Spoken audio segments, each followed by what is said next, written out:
La actual participación de Corea del Norte en el conflicto entre Rusia y Ucrania ha aumentado en gran medida mi preocupación por la población norcoreana y su situación bajo el régimen político de Kim Jong-un, que nos deja noticias como esta.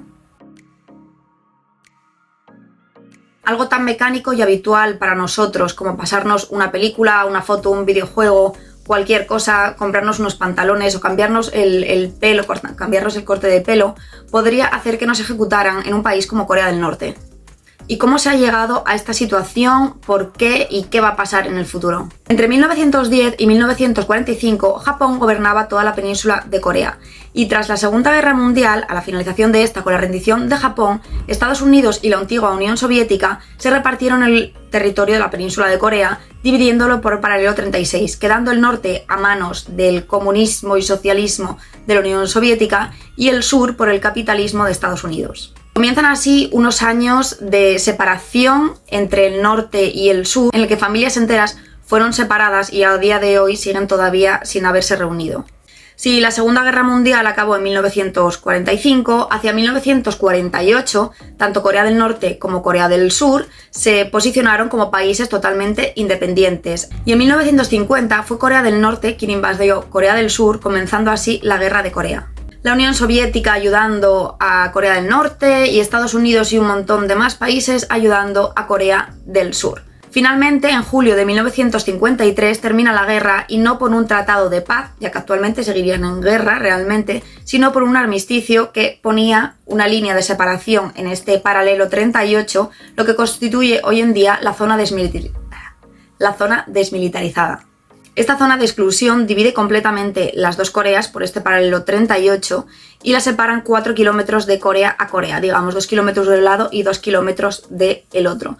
Y una cosa muy curiosa es que por la parte de Corea en esos 2 kilómetros hay numerosa flora y fauna, entre ellos el tigre de Amur. Y en el caso de la franja de 2 kilómetros de Corea del Norte no hay absolutamente nada, sería prácticamente un césped liso y laso. Los motivos de esta tala de árboles, según dicen las fuentes, sería evitar a toda costa que la población de Corea del Norte abandonara el país hacia Corea del Sur, porque sí, está completamente prohibido abandonar el país. Bueno, no completamente prohibido, de hecho Kim Jong-un estudió en el extranjero, y también hay personas que pueden viajar por su estatus social. Corea del Norte se divide en lo que se llaman sonbun o castas. ¿Sonbun? Sí. Por el que digamos que si tus abuelos eran capitalistas o habían participado en la guerra, en esta guerra de las dos Coreas, o cualquier cosa por el estilo que al régimen o que sea contrario al régimen, tu sonbun sería muy bajo y podrías llegar hasta ser un paria y ser considerado alguien desleal al régimen. ¿Paria? Un paria. Por el sentido contrario, si tus abuelos habían participado en la guerra a favor de Corea del Norte, o si eran gente que realmente supiera que eran afín al régimen y leales, tendrás un sonbun alto por el que podrás vivir incluso en la capital, en Pyongyang, poder estudiar en los mejores colegios, incluso ir al extranjero, como es el caso de muchas personas, pero desde luego no de la población en general. Se calcula que prácticamente el 60% de la población total de Corea del Norte tendría un sonbun bajo que no le permitiría moverse por todo el territorio, ni vivir en la capital, ni beneficiarse de todas las cosas normales de un ciudadano normal.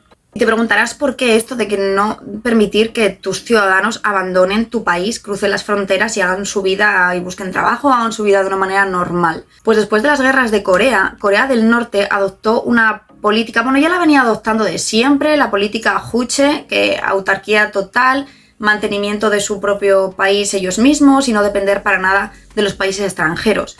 Y como os digo, después de la guerra, Corea del Norte vio como enemigos totales de su país a todos los países que habían participado a favor de Corea del Sur y en general a todos los países del mundo que no fueran prácticamente Rusia y China. Por lo que no solo puedes consumir películas, literatura o cualquier cosa del resto del mundo que no sea Corea del Norte, sino que ni siquiera puedes salir por tu propio pie de ninguna manera de ese país. Y no es que no tengan razones para hacerlo, no solamente por toda la represión sino por el enorme problema que hay con la comida, con la alimentación. A finales de los 80 tenemos una Corea del Norte que produce bastante arroz, que es más o menos sostenible y que es respaldada económicamente por Rusia. Por lo tanto, tiene fertilizantes, tiene maquinaria y puede producir la comida necesaria para el mantenimiento de la población. Pero hacia finales de los 80, unas lluvias torrenciales asolaron todo el país. Y todo esto desapareció. Ya no había tantos fertilizantes, las tierras ya no se podían cultivar y ya no había pues reservas de nada para poder alimentarse ni siquiera para el año siguiente. Siendo así que la época de los 90 fue extremadamente dura, las cosechas eran muy bajas y no daba lo suficiente para soportar a toda la población norcoreana. Así llegó una hambruna brutal entre 1994 y 1998, donde se estima que murieron, según el régimen de Corea del Norte, 220.000 personas, pero según estudios internacionales dicen que el número aumentaría hasta entre 1 y 3 millones. En junio de este 2024 también se produjeron grandes lluvias e inundaciones en Corea del Norte y la respuesta de Kim Jong-un fue clara: la ejecución de 30 funcionarios públicos por corrupción y mala gestión de la situación. No sé si así solucionaría el problema, pero esa fue su solución. Y en este contexto de hambruna constante, de un país hermético que no te deja salir y que no puedes expresarte, no puedes peinarte como tú quieres, no puedes ni siquiera pensar libremente como tú quieres, los ciudadanos tienen que sobrevivir día a día buscando comida como sea. Uno de los testimonios más famosos y más impactantes acerca de desertores de Corea del Norte sería el de Yeonmi Park. Yeonmi vivía con sus padres y con su hermana al norte de Corea del Norte, prácticamente en la frontera con China, tanto que por la noche podía ver las luces de toda China. En Corea del Norte no hay prácticamente electricidad, a no ser en la capital y las ciudades grandes, por lo que los pueblos y zonas aisladas, la noche es completamente oscura y las luces lejanas se podían ver perfectamente. La vida de Yeonmi era más o menos normal y tranquila, y aunque sí que confiesa que pasó hambre de pequeña, sus padres más o menos podían ganarse un sueldo medianamente digno traficando, digamos, vendiendo objetos, vendiendo cosas en el mercado negro, y así pudieron vivir durante años, hasta que su padre fue captado, fue arrestado por el gobierno y fue mandado a un campo de trabajos forzados. Allí pasó 8 años, época en la que también su madre se fue a trabajar fuera y la dejó sola con su hermana, por lo que dice que tenían que irse a los prados a coger saltamontes, grillos, a comer flores y todo tipo de cosas para subsistir, porque literalmente no tenían nada que echarse a la boca. Posteriormente, su padre volvió a casa después de 8 años, la familia se reunió, pero la situación era muy precaria y alarmante. El padre había vuelto muy enfermo y la situación era desesperada. Un buen día, digamos, Yeonmi conoció a una señora que le dijo que podría pasarlas a ella y a su madre por la frontera, por lo que Yeonmi y su madre salieron a escondidas sin decirle nada a nadie y sin decirle nada tampoco a su padre, que estaba enfermo. La razón de por qué no pudieron ni siquiera avisar a su padre es muy simple. Desertar de Corea del Norte implica un delito. Y tu familia entera, en línea ascendente, descendente y en línea horizontal, tus primos y tíos, todo tipo de personas a tu alrededor, podrían ser condenados a trabajos forzados si tuvieran información sobre tu huida. Por lo tanto, la decisión de Yeonmi de no contarle nada a su padre, que por cierto su hermana ya se había ido sin decirle nada a nadie unos años antes. Así, Yeonmi y su madre cruzaron por la noche el río Yalu, que separa Corea del Norte de China. No os voy a contar todos los detalles, pero fue captada, digamos, por una red de tráfico de mujeres. Intentaron propasarse con Yeonmi, pero su madre, que nadie sabía que era su madre, porque la chica que las pasó les dijo que era mejor que no comentaran que eran madre e hija. Y Yeonmi cuenta como una vez intentaron propasarse con ella, pero su madre la defendió y fue ella la que salió ultrajada, digamos, de esa situación, quedando su hija Yeonmi sana y salva. Ambas fueron vendidas como esclavas sexuales, ¿se puede decir eso? Ambas, tanto Yeonmi como su madre, fueron vendidas y utilizadas en el tráfico de personas. Hasta que Yeonmi en un determinado momento fue comprada por un hombre que era bastante amable con ella, que tenía bastante dinero y que podía mantenerlas a ella y a su madre. De hecho, llegó hasta traerle a su padre desde Corea del Norte. Logró sacar a su padre de Corea del Norte hasta China y reunirlos finalmente. Época en la cual el padre acabó falleciendo. Por lo tanto, esta persona, este hombre que compró a Yeonmi, sí que demostró por lo menos quererla y tener compasión con ella y hacerla feliz en el tiempo que por lo menos pasó con ella, aunque supiera que los sentimientos no fueran mutuos. Después de pasar 2 años en China, Yaomi, su madre y un grupo de 9 personas más terminaron cruzando el desierto del Gobi para llegar a Mongolia y así poder ser trasladados a la embajada de Corea del Sur. Finalmente lograron llegar a Corea del Sur y allí Yaomi pudo estudiar, saber cómo funciona la vida, saber cómo funciona un cajero, saber realmente dónde están los países en el mapa y que los estadounidenses no tenían la piel rara, las narices afiladas y los ojos raros y extraños como Corea del Norte les había hecho creer. Y es que esa es la parte importante del testimonio de Yaomi. No solo el hecho de que haya tenido que salir de su país obligada por la hambruna que asola ese país desde hace más de 20 o 30 años. Y aunque desde luego toda la parte de la huida es muy triste, aunque después a Yaomi le ha ido muy bien en la vida, lo realmente importante es todo lo que ella cuenta de los sentimientos y de cómo se siente la gente y de cómo ve el mundo la gente de Corea del Norte.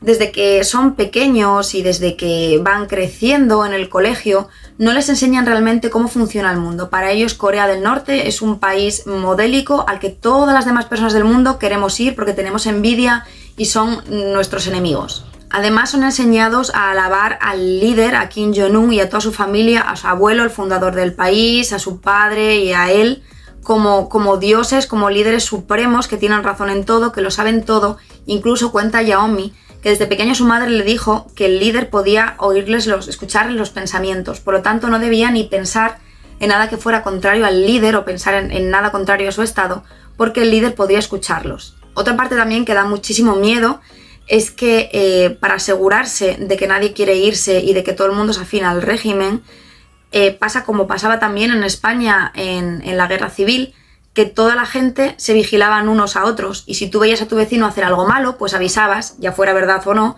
para que esa persona fuera encarcelada, fuera fusilada o X. Eso sigue pasando a día de hoy en Corea del Norte, por lo que si piensas algo, si pretendes irte, si quieres ver una película, como es el caso de mucha gente, si quieres ver una película o X, es mejor que no digas nada. La madre de Yaomi le ha repetido desde pequeña que cuide su lengua porque es lo más peligroso que tiene en el cuerpo, ya que al hablar podría ponerse en peligro su vida. La parte más triste de la historia de Yaomi es la parte del hambre y la pobreza que dice que viven las personas no de la capital, sino las alejadas y las que gozan de un sonbún no privilegiado. Dice que en general el gobierno no proporciona comida.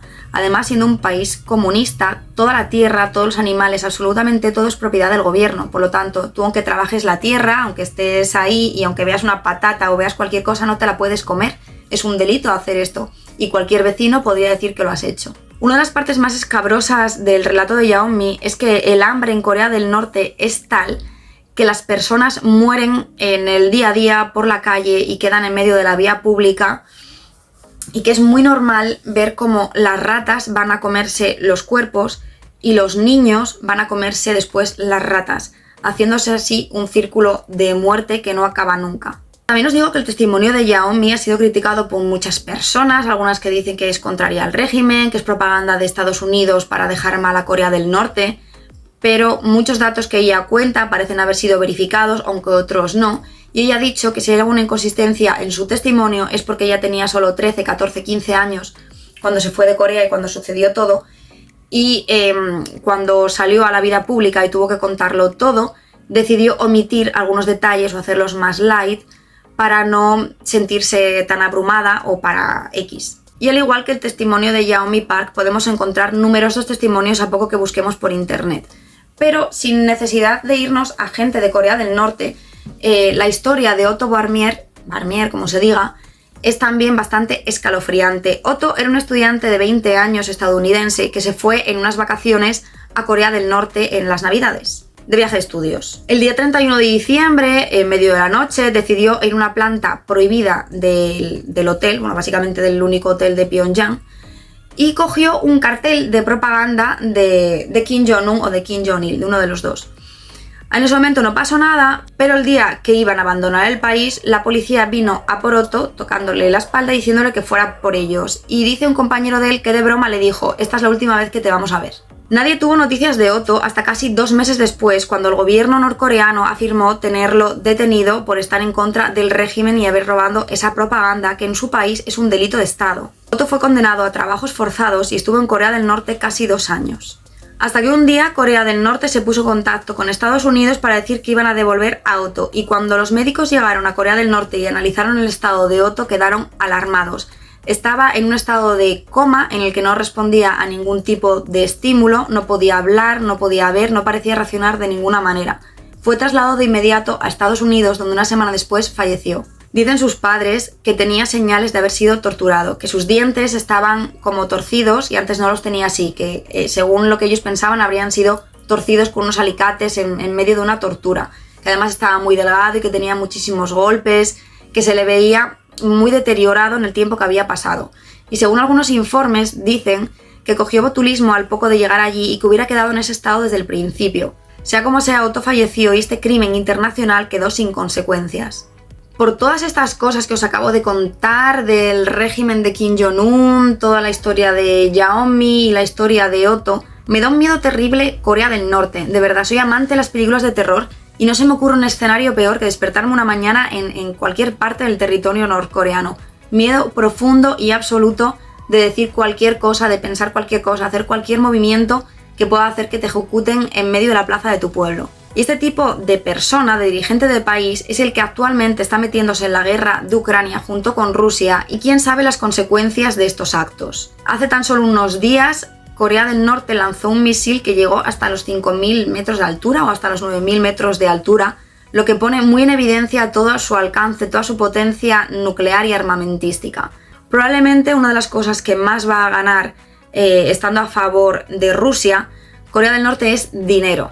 Dinero que le hace falta para su programa militar, para su programa nuclear y para seguir teniendo esa potencia que sin duda pone en riesgo a todo el planeta. Hay un loco tirando cohetes por todas partes. Y bueno, ya estoy un poco cansada de hablar, así que dime tú cómo ves la situación, si no da tanto miedo como yo me pienso, o si soy yo una loca que me da miedo Corea del Norte, o qué. Espera muy nerviosa mi próximo vídeo, tardaré menos que esta vez, que es que estuve de vacaciones y estuve ahí con mis movidas, pero ahora ya me voy a comprometer muchísimo. Espera muy nervioso mi próximo vídeo, un saludo y hasta pronto.